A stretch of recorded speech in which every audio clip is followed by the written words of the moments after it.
will bring my back. Okay, You want to go get it? competitive markets. Wait, Wait, what? What's the fixed and variable cost the last 3 months? don't mind him. He's not. All right, what is a perfectly competitive market? You have to be able to define it to operate within it. What is marginal revenue and how is it related to average and total revenue? How does a competitive market determine the quantity that will maximize their profits? When might a competitive firm shut down in the short run or leave the market in the long run? And those are both completely viable options for a business. What does the market supply curve look like in the short run, and what does it look like in the long run? So here we're going to get short run supply and long run supply. Thank you. Red. He does know. Yes, he's supposed to be here. He doesn't come to class anymore. Thank you. Mm-hmm. I wonder who it was. He's here. All right, Jared's right there. Oh my gosh. Tan. You got a haircut. All right, 3 years after graduating, you are an entrepreneur and you run your own business. You have to decide what you're going to make, what price you're going to sell it at, who do you hire, how many do you hire, et cetera, et cetera, et cetera. So, how do you come up with the answers to those questions? What things do you consider in order to answer those questions? You got to know your costs, both fixed and variable. Okay? You got to know implicit and explicit costs as well. What's your competition look like? Is there anybody else in this industry? Is it saturated? Is it pretty thin? Is there a lot of demand? So, before you can start to answer those questions, you have to know how other firms in perfectly competitive markets operate. Okay? Perfectly competitive. Lots and lots and lots and lots and lots and lots of buyers and sellers. The stuff that's being sold, pretty much the same. One t-shirt like another. Does it matter if it's a Gildan or a Fruit of the Loom? It covers your body, it's made of cotton, stuff sticks to it. Okay. Right? Firms can freely enter or exit the market. There aren't huge licensure costs. You don't have to have regulatory approval. Okay. It's not like setting up shop as a pediatrician, where you have to pass your exams, go through 12 years of school, get licensed by the state, inspections. Okay. It's all pretty basic, pretty simple to achieve. Because there's so many buyers and sellers and the goods are almost all the same, every buyer and seller is the price taker. What that means is whatever the market price is, that's what you're going to sell at. And that's what the buyers are going to buy. Because one person just isn't going to budget, one firm isn't going to budge at market price.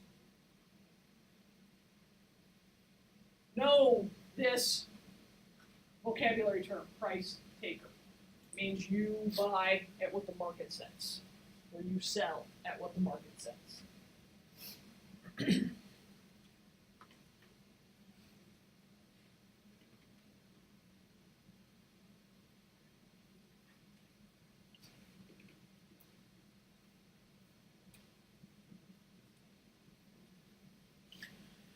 All right. For competitive firms, total revenue is price times quantity, same as it is anywhere. Average revenue is total revenue over quantity. Average revenue should be equal to price. If it's not, you're experiencing some losses somewhere and you need to figure that out.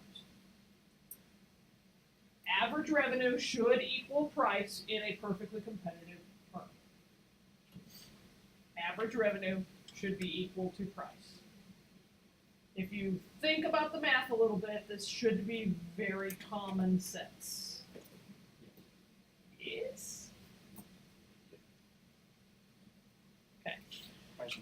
Marginal revenue, whenever we say margin, it's going to be change, right? It's the change in total revenue over the change in quantity. How much more do you get for selling one more unit?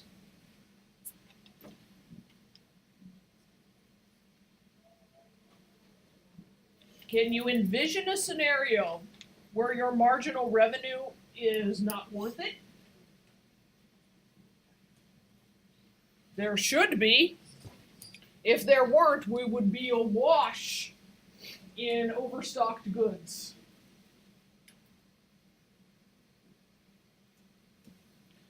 Okay, let's do this. It is practice time. Monday. It is a Monday. No better time to practice. All right.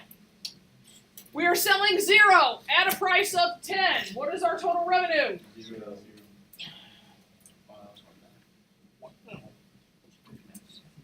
Because math, right? That's pretty simple. Nice quantities, nice price. All right. What is the average revenue for a quantity of 2? And it better be. What's the average revenue for a quantity of 3? 4? 5? Phew. All right, math hasn't failed us yet. Change in total revenue from 0 to 1. Change in total revenue from 1 to 2. Are you sure? How much did the quantity change? Are you sure? Yeah. How about from 3 to 4?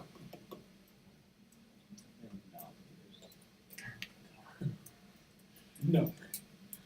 Yeah. Should be 10.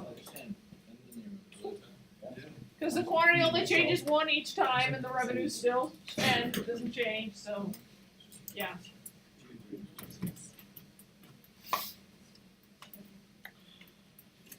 Just proving to you that marginal revenue and price are equal, in case you didn't believe me.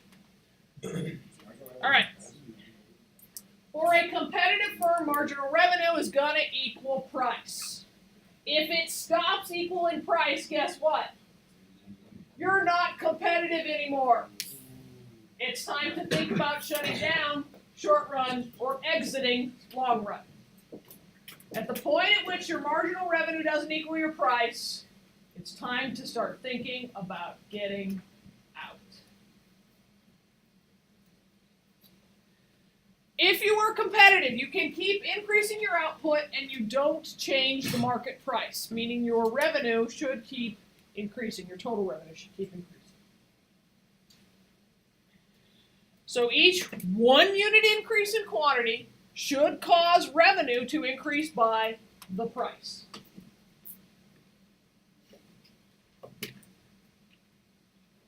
Oh. I feel like you're...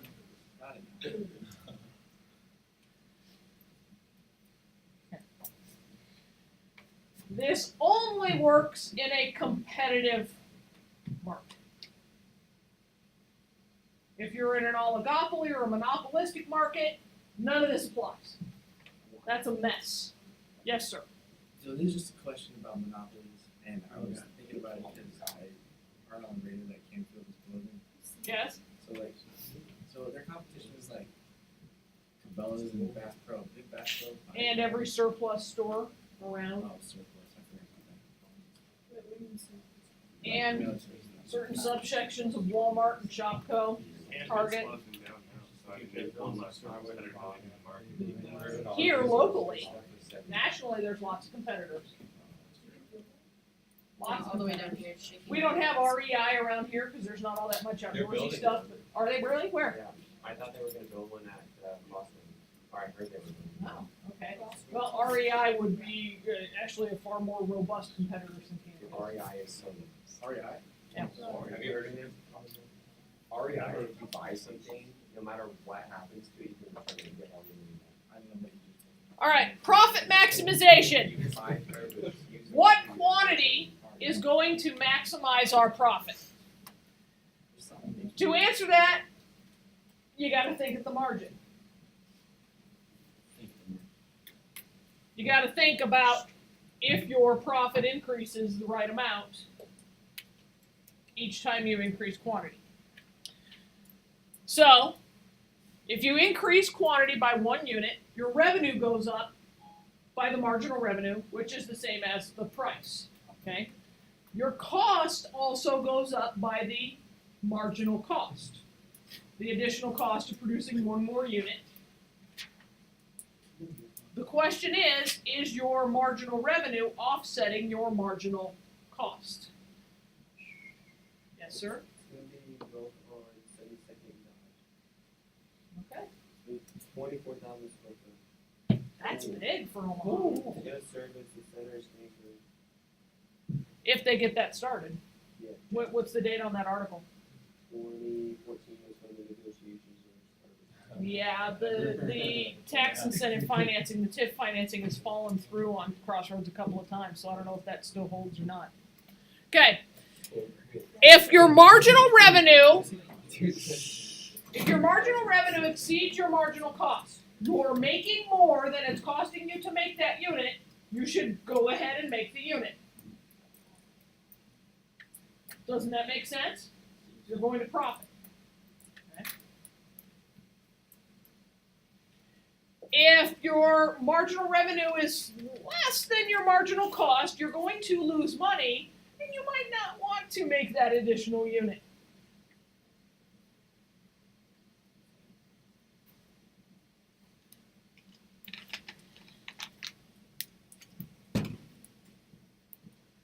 Andrew? So they're saying if you break even, you should still stay in the market, but once That would be a judgment. You should still stay in, but the question is to whether or not you make that last break-even unit.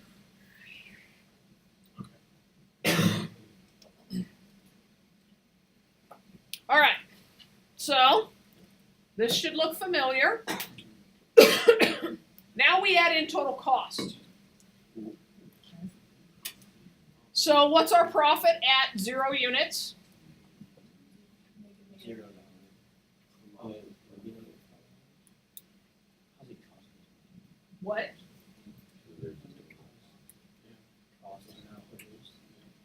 Yeah, it costs you to not produce. You still have insurance and taxes on your facility and maintenance, and yeah, it costs you to do nothing as well.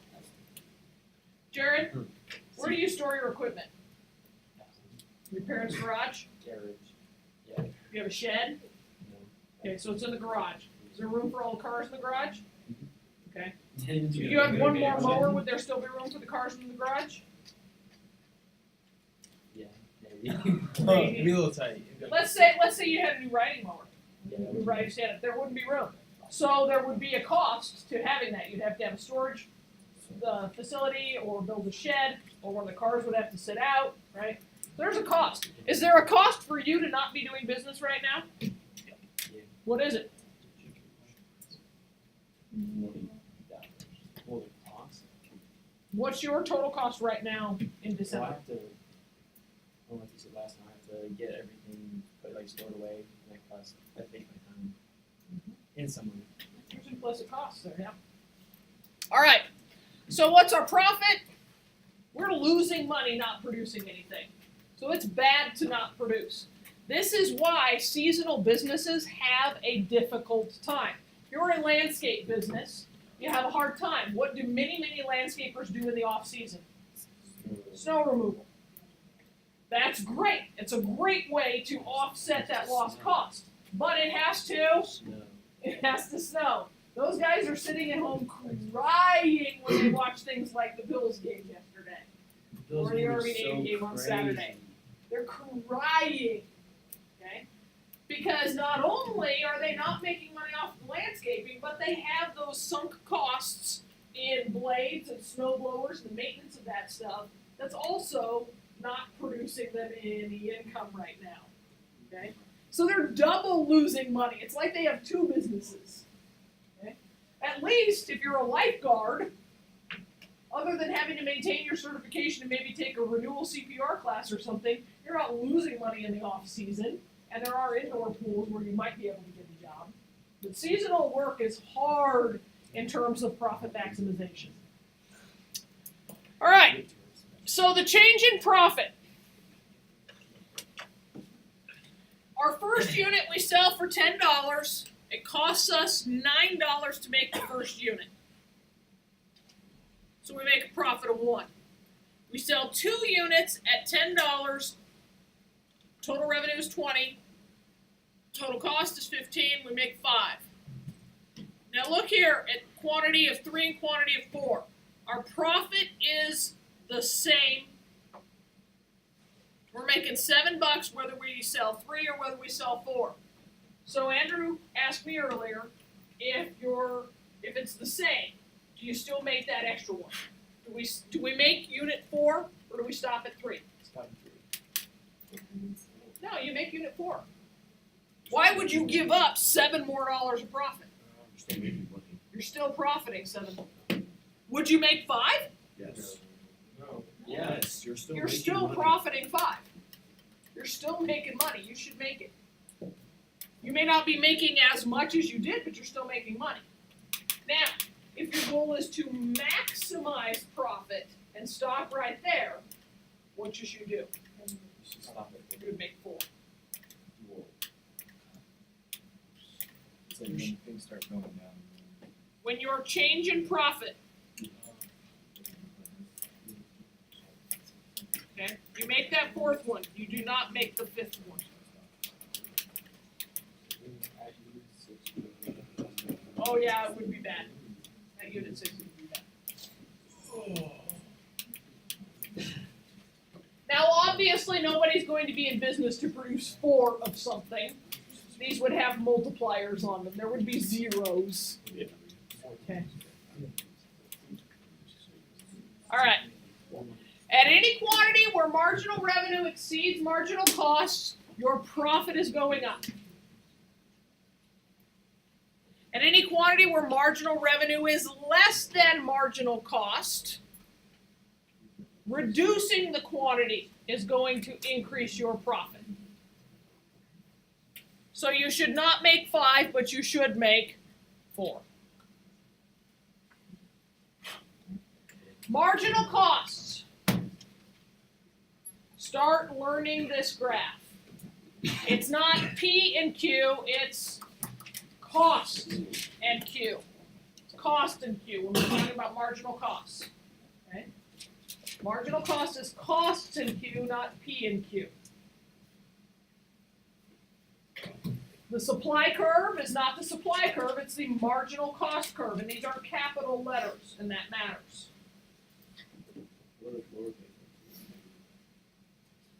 So can we just That's higher level stuff, just stick with your upper levels. Or capital letters. No, costs.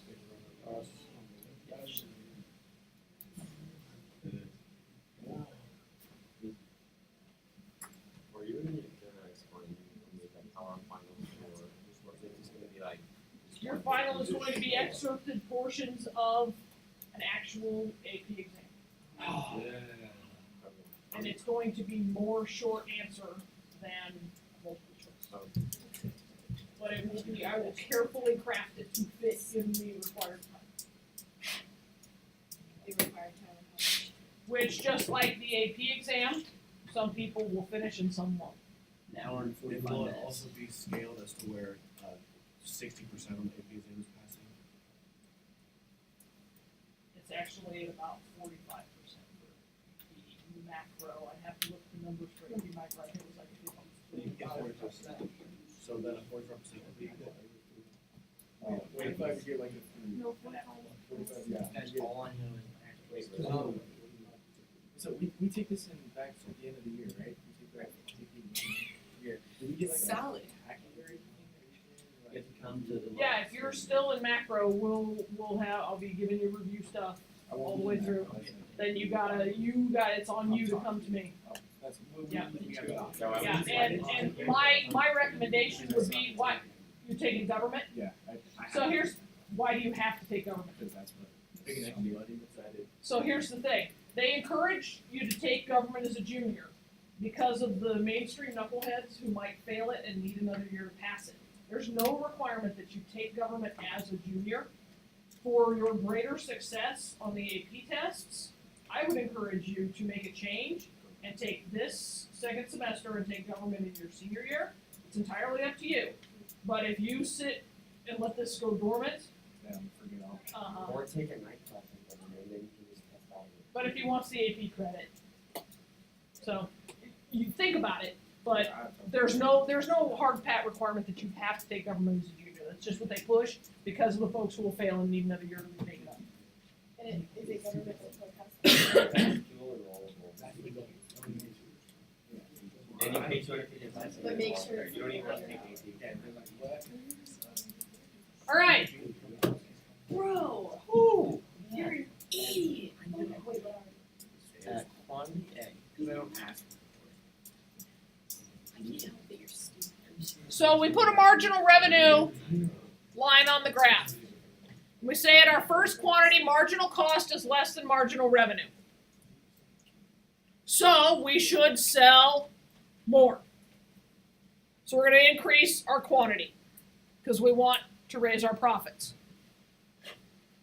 At quantity B, our marginal cost now exceeds our marginal revenue. Whoops, we made too many. Now we know that marginal cost exceeds marginal revenue. We need to make fewer in terms of quantity. So we're going to come back. We're going to reduce our quantity to increase our profit. And that seems to make no sense. But because you understand marginal cost and marginal revenue, you understand that you can make more or make fewer to make more. You can produce fewer to profit more. Okay? So we end up back at a quantity where marginal cost equals marginal revenue, and that is where we maximize profit. When marginal cost is equal to marginal revenue, that's where you maximize profit. You might recognize that point and want to call it So is that why like companies like Supreme will only like release a certain amount of clothes? Is that Yeah. Like a high quality. no. Or is that just because of That may factor into it, but some of that also is creating demand through scarcity or through shortage. Yeah, I hate that. It's run out so quick. Well, that's That's what, the idea behind limited editions and stuff too. that's what like all like the small scale like high quality goods. They like everything's so expensive that they make And granted, their marginal costs are probably a lot higher too because they're small scale. You lose that economy of scale. All right. So if you change Q from Q1 in either direction, you're cutting your profits. That would be bad. I'm assuming you all like money. So changing Q in any direction would reduce your profits. All right. So marginal revenue is equal to marginal cost at the profit maximizing quantity. I cannot emphasize that enough. Marginal revenue and marginal cost are equal at the profit maximizing quantity.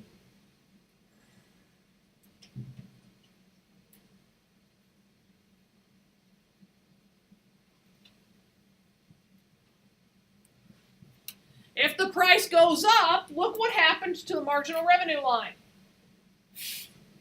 It went up. So guess what we can do with our quantity? Increase it a lot. Okay.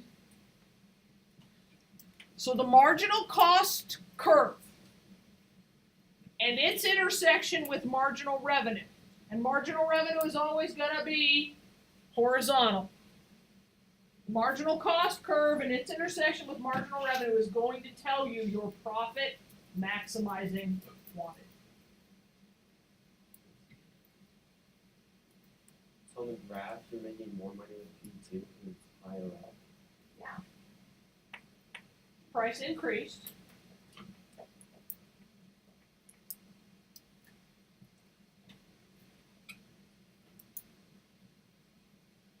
Notice those don't say C1 and C2, they say P1 and P2. Your costs are on the marginal cost curve So why don't you just keep increasing price? because sometimes consumers won't buy at a higher price. Right? because you understand that from supply and demand. Yet what you don't have on here is a demand curve. You're solely looking at the supply side of the equation here.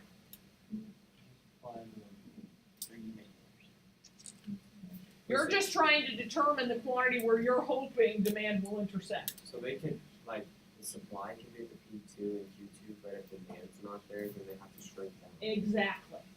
Exactly. We're just looking at how do we decide how much our firm should push out. Yes. Is there a graph like all this stuff on one? Yes, there is a graph with all of this stuff on one. Yes. Heaven help you. Are we gonna learn it? Yes. Nice. Demand and So marginal cost is your supply curve, folks. Marginal cost is your supply curve. Are we gonna, are we gonna, like, run the demand curve also? So the revenue curve is not. Time willing, yes. So how do we know whether we just shut down for a little bit or get out?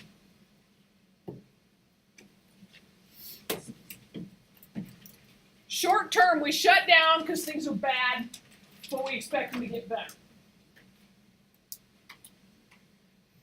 There's a fire. We're located in California. There's a fire on the other side of the interstate. Do we shut down short term? Do we power through? Or do we just say we're out and strike a match ourselves before we leave? That would be illegal. Do not do that.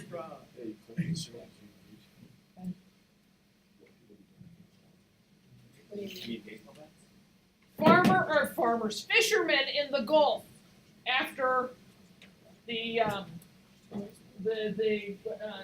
Deepwater Horizon. Yeah, after the oil spill. Okay. Shut down or get out. Well, clearly, shut down was the required option for most of them, right? Short market conditions, there are no fish. No seafood to harvest. Wouldn't that be like?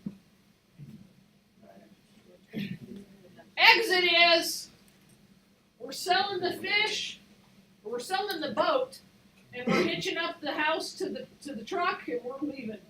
Come on, Mabel, round up the youngins. We're out of here.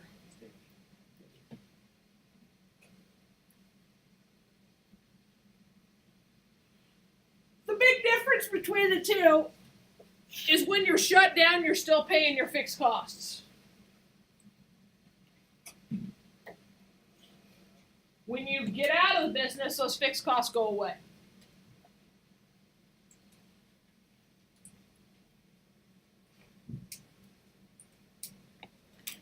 So let's say that Jared carried a separate insurance policy to cover his equipment. If every fall he said, "No, I'm leaving the business," and he sold all of his stuff, he wouldn't be paying the monthly premiums on that insurance. But then every spring he'd have to go out and purchase equipment again. But he would have saved all of those fixed costs over the winter. So you have to figure out what's the difference. What's that premium cost? My guess is it's better off paying the insurance over the winter time. The cost is going to be lower than what he's going to lose between selling used equipment and having to buy new or buy used that he doesn't know what its quality is. What about like if he's spending $100 on maintenance? If he's spending hundreds of dollars on maintenance on his equipment, then he probably needs to think about reinvesting some of his profits into updating his equipment. Because there's a point at which maintenance costs should not exceed, and it's time to invest in new. When I'm not using it, Huh? be pissed. he's sad. Not even using it. Dude, I'll say mine All right. So you got to figure out what's it cost me to shut down. What's it cost me to shut down? Well, you're going to lose all your revenue. Your total revenue is going to equal your cost to shut down. It's gone. The benefit of the benefit of shutting down is you're saving your variable costs. You're not paying for your labor. You're not paying for the electricity when the factory's in operation. Right? That kind of stuff. You're still paying your fixed cost when you shut down.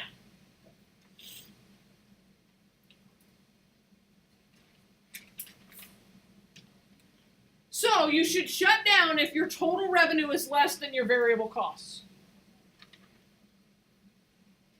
If to stay in business I'm making less money than it's costing me to make the money, I should shut down for a while.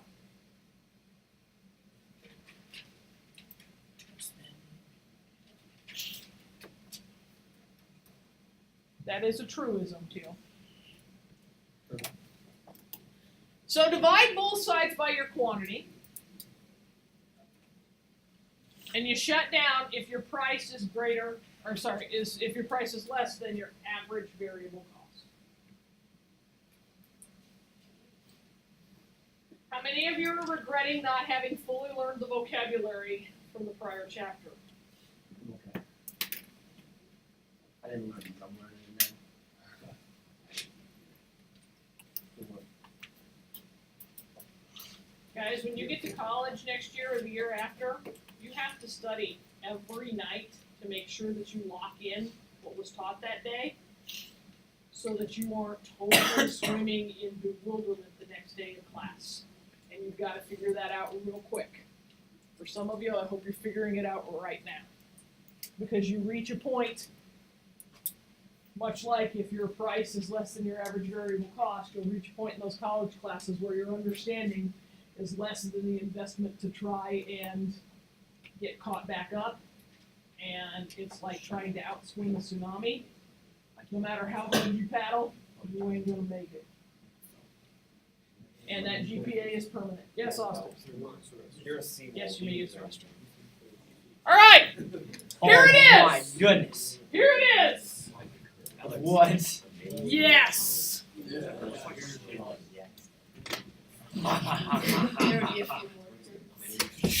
Yes, there will be more curves. Oh, no. Yes, there will be more curves. No, that's not what. That's And not, there'll be I so much. toasted Andrew.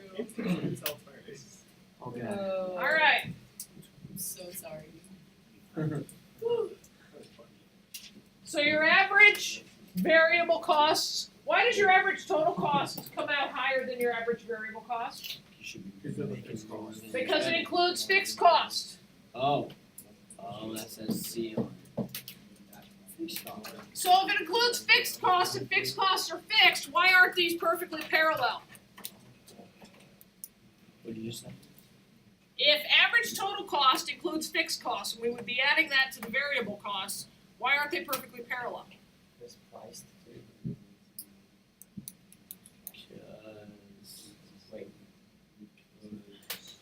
When you're producing more than your total cost is well, because it's maximized revenue. Yo, I don't know.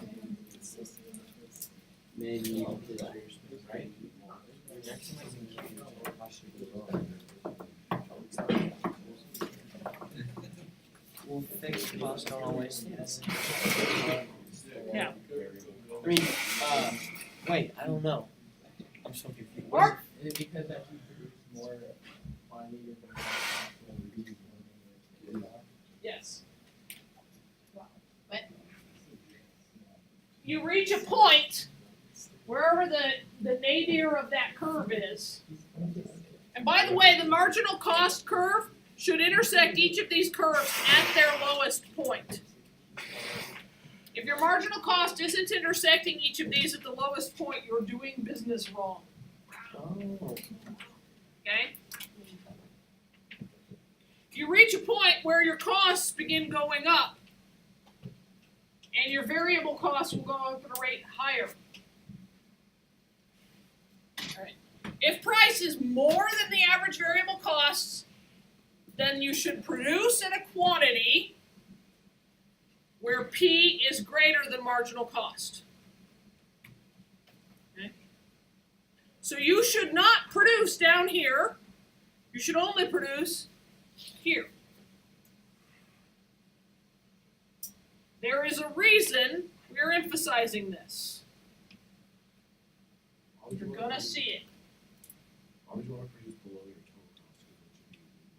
Exactly, that's why I said, they're not Nice, gonna produce nice, there. nice. We draw the marginal curve there, but I'm telling you, don't ever produce there. No. So I said marginal cost is supply. Below Right here? variable Yeah. cost. Why would You do that? shouldn't. You shouldn't. Why would? If you were there, that's when you've got to be considering shut down or close permanently. That's where but you could produce there, short term. You could choose to stay there, short term, and hope that things are gonna change. But you're never making any money. unless You're not profiting. But sometimes you choose to lose money in the short run, just to stay in business. But you're never having positive profit Correct, unless you're above it. correct. You have to be above the average total cost in order to be depositing money in the bank. Alright. So, if your price is less than the average variable cost, if you're at any point here, you should shut down. When you hit this point, or anything below it, get out now, the call is coming from inside the house. Run.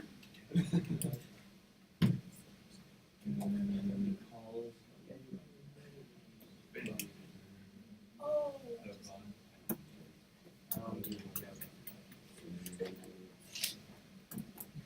Prepare to have your minds blown. All of this was to show you how to get to a short run supply curve. Nice, nice, nice. Your short run supply curve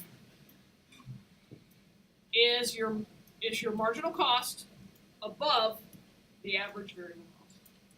So your short run supply curve should literally look like this. Wait, I'm sorry, I wasn't looking at red line. Make the noise. Theoretically from here to here to here. But you're gonna start your short run supply curve. So which one do I draw? You're gonna draw this whole thing and then you're gonna emphasize this. Okay. Time for long term. Ooh. Right. No, what is tsunamis? You think practice time's coming? No, I just saw you click the They button. said the It wasn't there tsunami's yet. The tsunami's coming? It's time to start paddling? Alright. Yeah, I need a motor.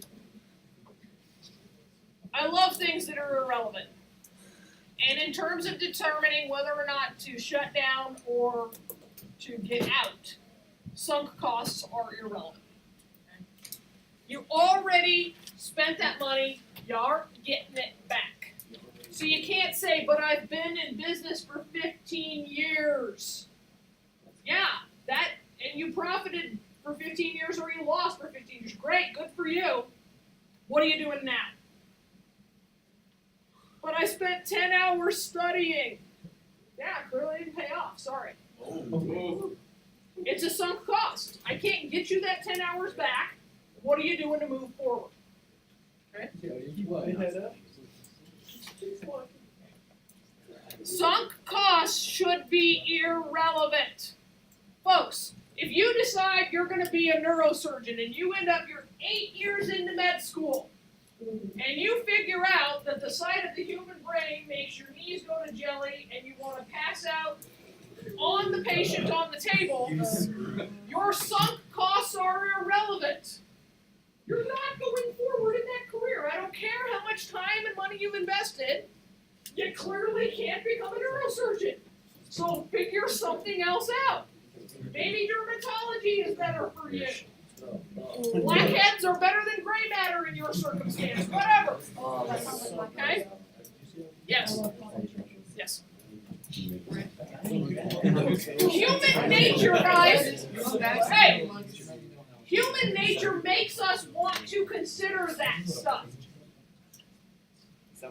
Look at it this way. How many of you have grandparents or great-grandparents who are getting older and up there in years and may not be able to take care of their house as well as they used to, right? And what does the conversation always come down to? But we've lived here for X number of years and it's home. They're talking about sunk costs. They're talking about sunk costs. And economically, it makes no sense for them to stay there because they're losing value in the home every day they don't maintain it. Devin? make an argument for orders too. Yeah, hoarders are huge into sunk costs. That's all they're about is sunk costs. Separate. Move on. How many of you are holding on to some favorite garment of clothing? You don't wear it, you never actually wear it, but you're just sunk cost. You can't. Oh, it's not even that, it's just sentimental. Because you might wear it Still a sometimes. sunk cost. You never know. There I could know, be I'm a, like, what there if I could be have an a occasion. Costume party. Fixed costs, ladies and gents, are sunk costs. You're gonna pay them either way. You're paying that fixed cost either way.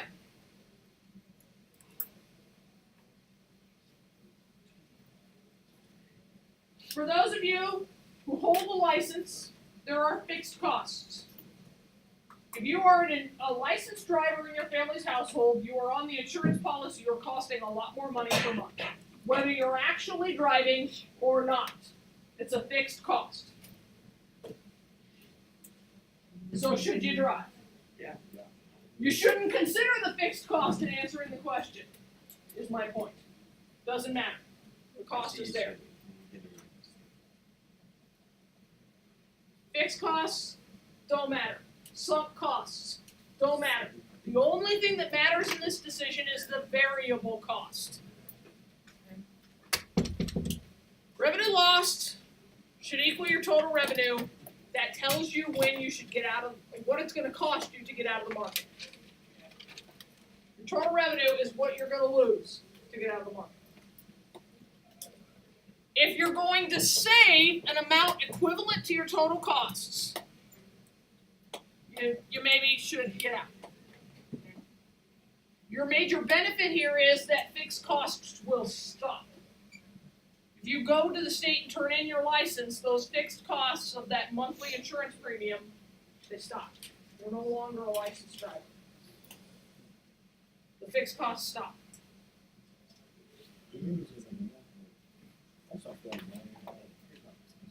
Yeah. Total revenue. If total revenue is less than total cost, get out. Go bye-bye.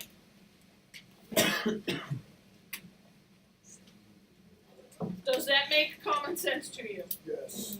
If you're making less than you're spending, get out.